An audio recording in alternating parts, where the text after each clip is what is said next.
to our north are also abnormally dry. Now, the last time we saw significant rainfall or more than an inch of rain was 2 months ago on May 6th. We got a little more than an inch of rain that day and 3.19 inches for the entire month.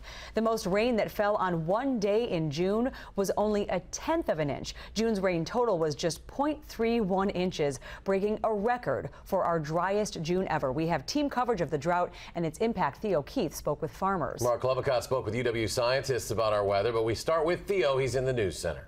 Eric, Sarah, farmers tell me the governor's declaration won't help most growers because they don't have irrigation systems. They're just too expensive.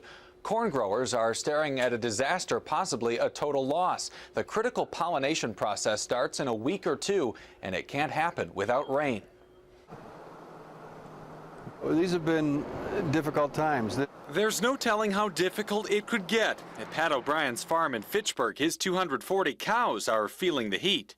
They were holding steady, and then the last 3 or 4 days up until about Saturday, we just took a dive. We lost about a third of our milk production.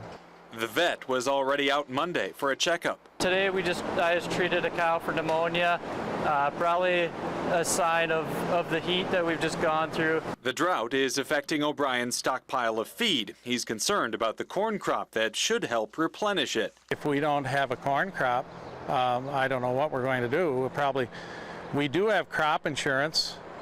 However, I've got a feeling there's not going to be any corn to buy. We will see this impact on into the fall, absolutely. The UW's Mark Stevenson says dairy prices are going up at the grocery store and also at restaurants.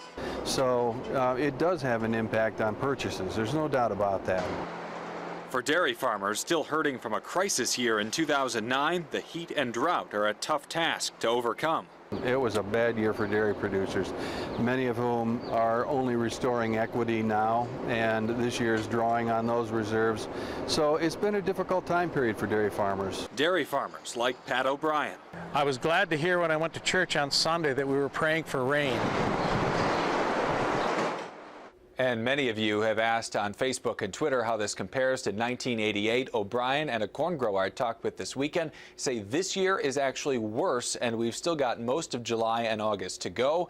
There's also the question of insurance. Who's insured, who's not? We're told only 65% of corn growers have it, 75% of soybean growers. Now, Theo, a federal disaster request could be coming as well, right? Right, Eric. The governor's office indicated it might, especially if the drought continues. If so, it would join a request already made for Wisconsin's fruit farmers. It certainly has been a tough year. All right, thanks, Theo Keith reporting tonight.